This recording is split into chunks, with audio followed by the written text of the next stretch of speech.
There's two at the back. Yeah? Keep your eye on him. Which one? Which one? Don't shoot. After a promising first day, British Columbia has proved more elusive than it appeared. Not looking forward to sleeping in here tonight. But the hunt is not over for the sheep-shaped crew. Chad is climbing down the mountain after nearly 38 hours of being stuck in his tent, and Rick has had his own change of luck. Holy cow.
After nearly 38 hours of being stuck at Spike Camp, Chad is finally catching a break in the weather.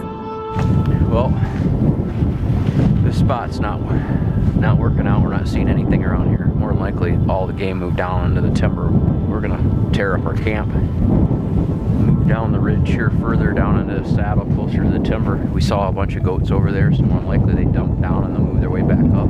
So we're gonna tear it down. With the chance of being stuck in yet another storm, Chad and Todd again quickly break down camp to make the steep descent into Mountain Tent Camp. In the sunny meadow below, Rick is crossing the lake to claim the timber wolf he had connected with. We're out here hunting moose, obviously, and sure enough, we have a couple wolf come in and hammered one. So we're gonna go check it out. Oh, big old male, holy cow. Look at those teeth. This is a timber wolf. And these things will literally just decimate a moose population. Yeah, I mean, whenever there's a high population of game, there's going to be lots of predators too, right? But in the springtime, they'll kill a lot of lambs and calves. I had no idea, obviously growing up in an area where there are no wolves, you know, that these things were this big and just this, you know, you see pictures and everything, but I mean, this thing is just massive. Did our part in helping the game animal population for sure. Good shooting, Rick. Rick is successful in helping the moose and sheep population. With their buck knives in hand, the team capes the wolf. The sharp blades make it easy, allowing the team to quickly finish up and head back to camp. 7,200 feet above, Chad and Todd again take advantage of the break in weather to look for any signs of movement below. I got something moving over here. I don't know what it is. Okay, where am I looking? See the middle of this cut right here, this big slope? Yeah. If you look down in there, where it's all brown showing, Yeah. just up the brown, at the end of the brown, you'll go up a few clumps of timber. They're right out in the middle in the snow. Has to be sheep. There's 1, 2, 3, 4, at least 4 or 5 things moving around there. With a great distance between the movement on the adjacent mountainside, Chad and Todd again continue their trek to tent camp. But their progress slows as Chad's leg starts to weaken.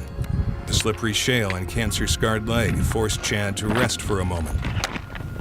We're trying to get down to the bottom. We're taking a different way down. It's just a shale chute straight down. The other side we climbed up was the same way.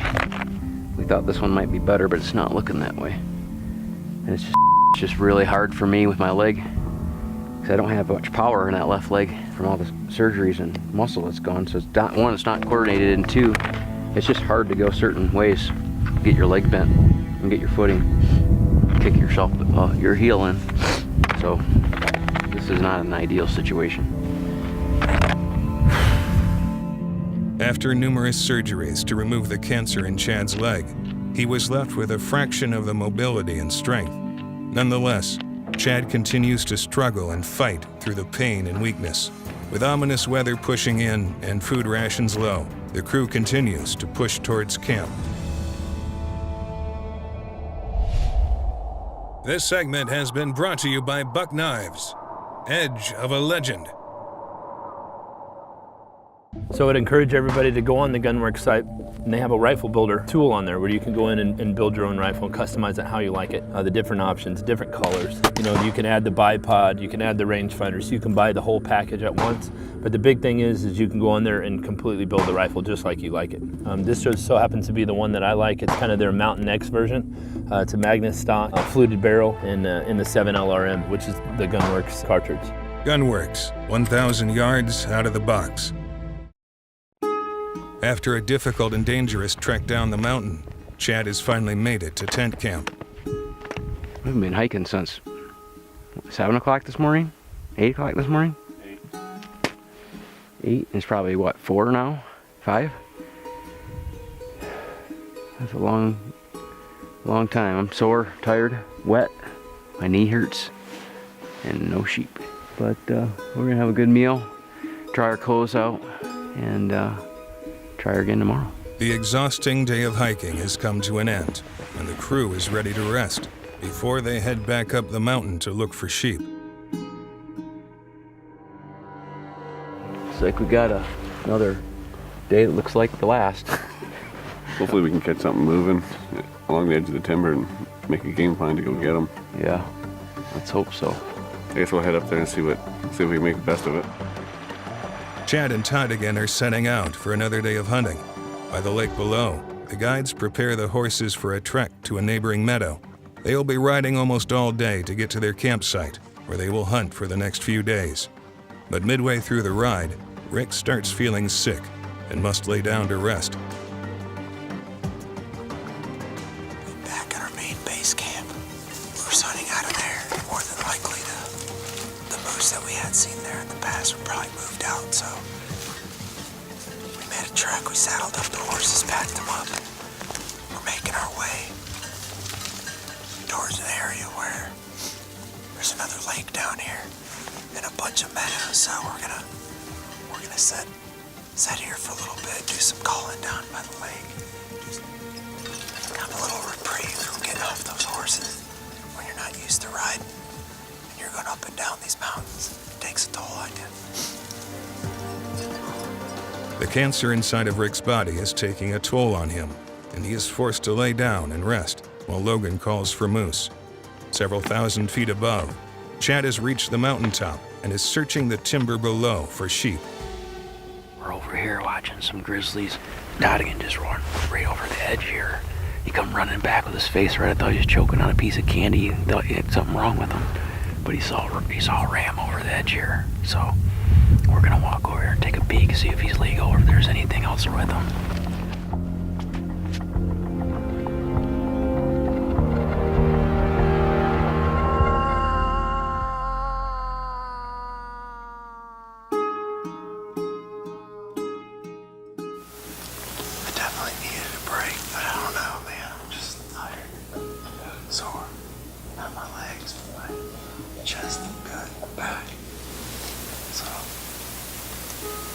How much longer do you think we got on the saddle? Another hour to 2 hours. Logan and his team look over the map to see if there is a shorter route to the meadow. Rick tries to regain his strength for the rest of the ride.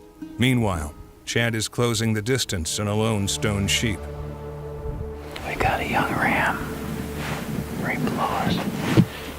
We're hoping that there's some more feeding down below. They're gonna come up. I can't see anything else right now.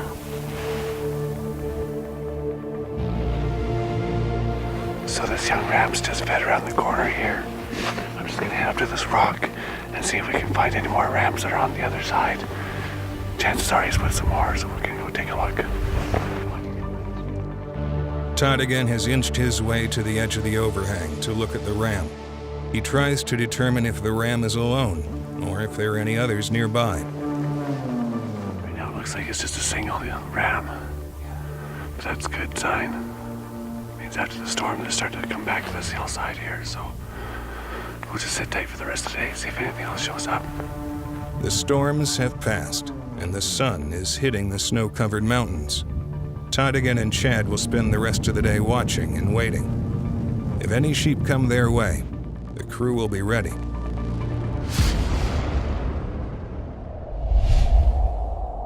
This segment has been brought to you by Wild Sheep Foundation.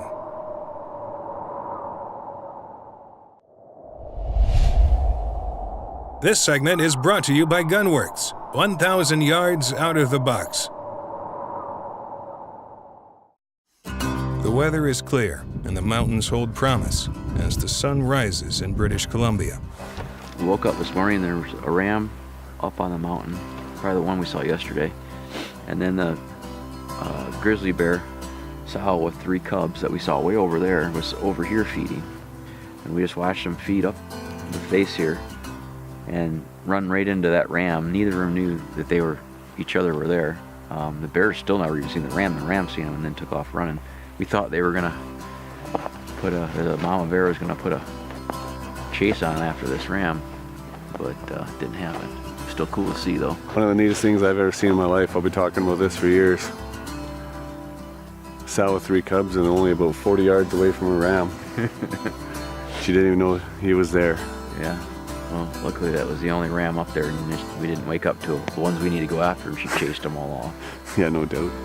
Chad and Todigan admire the view for a few more moments before they head out for another day on the mountaintop. The morning scene and sunny skies raise their hopes that a stone sheep might come through Chad's sights again. So we just hiked back up to the top here, and there's a fresh set of ram tracks coming from the bottom right over the top of where we just came up. So we're gonna glass back down this way and see if we can't pick them up. Chad and Todigan carefully work their way down the mountain, searching for more signs of stone sheep.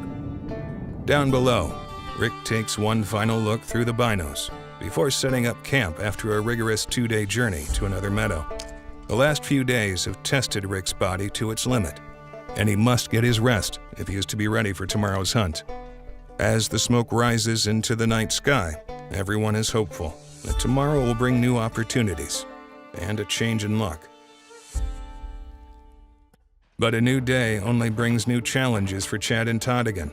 After news of more bad weather, they are forced to leave tent camp and head into the meadow below. The weather's settling back in here. We're getting some heavy snow, and we checked the weather forecast. It looks like it's going to snow for the next 2 days, so we're going to tear down sheep camp and head back down to base camp. Nothing moving here with as much as it is socked in and snowing. So we gave her hell, but we're going to have to do it again another time. As the snow falls, Chad and Todigan pack up tent camp and prepare to move their hunt to base camp. Under gloomy skies, Rick and Logan talk through their plan for the next few days. Are we gonna spend the night here and stay here, or are we gonna go back? Probably this evening back to where we were last night. Okay. And then camp there. Yeah. And then we'll see what from there. You know, worst case / best case scenario, we know that back at base camp there's still an absolute hammer. That boat that we know is there. Yeah. Something's gonna show up. We just gotta be there at the right place at the right time.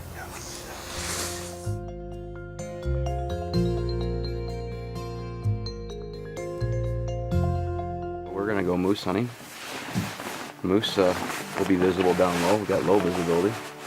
So we're gonna see if we can't dig out a big old nasty bull rutting hard and come in grunting at us.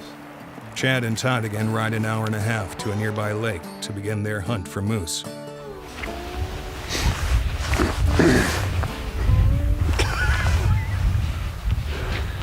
So funny, you can't call.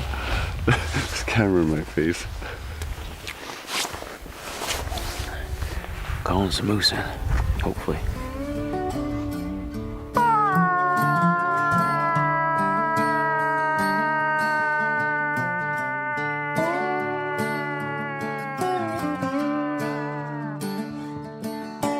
Chad and Todd again continue to call and look for moose.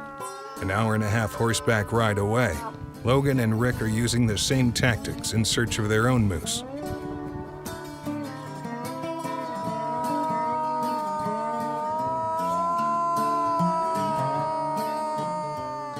Both teams are working hard to bring in a moose, but their luck seems to be running thin as the day comes to a close. Well, the journey continues out here in BC. We put in another fairly long day. I think it's approaching 3:30, 4 o'clock.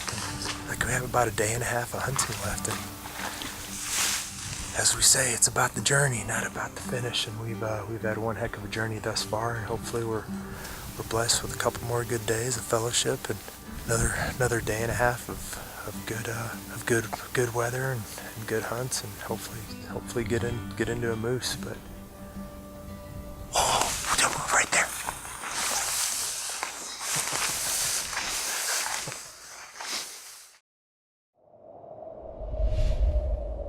This segment has been brought to you by Matthews Archery.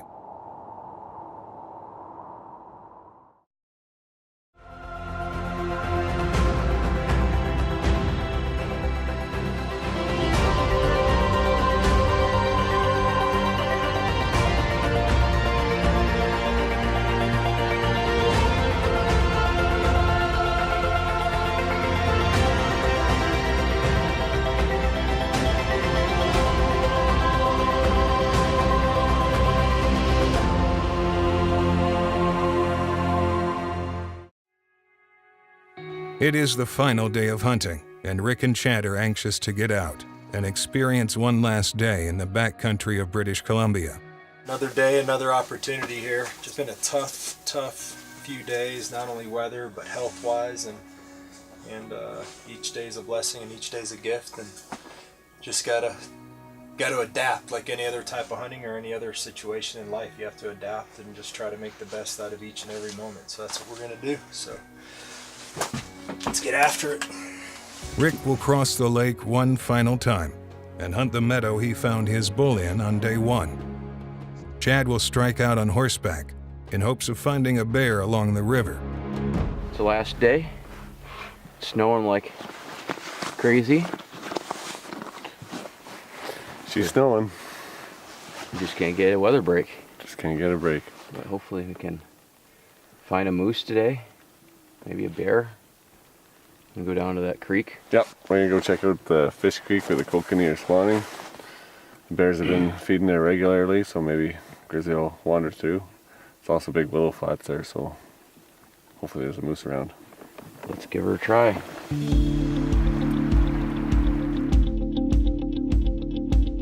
Okay, we're gonna walk along the edge of this bank. The kokanee are still in the river. I saw some when we rode in here. And the most grizzly sign was just up around the bend here where they come and feed on the kokanee. Yeah. There's also, when we rode in here, there's 2 sets of moose tracks, like the moose over Jowla's willow flats. So we gotta keep an eye out for moose as well. Yeah, we saw lots of grizzly tracks and wolf tracks coming in here. Yeah, so that's good.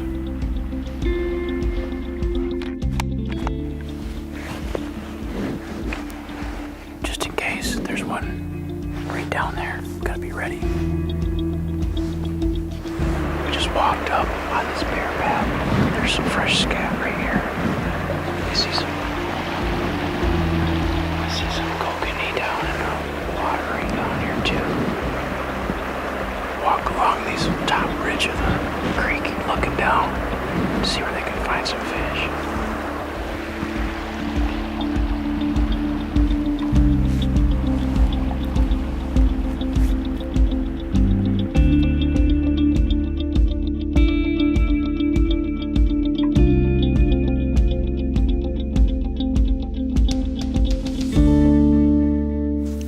I'm kind of at a loss for words right now.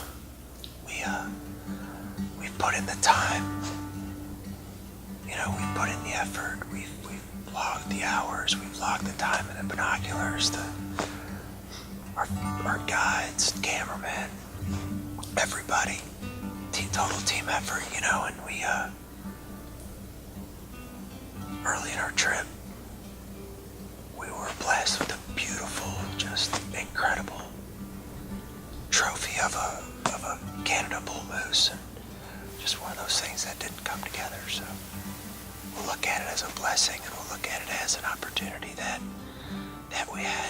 have to stick by your decisions. Sheep Shape Season 3 out here is a wrap. And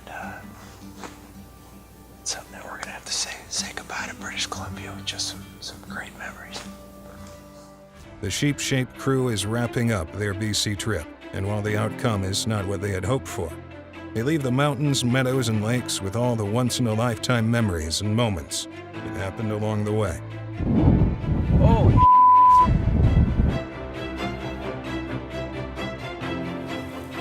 Holy cow.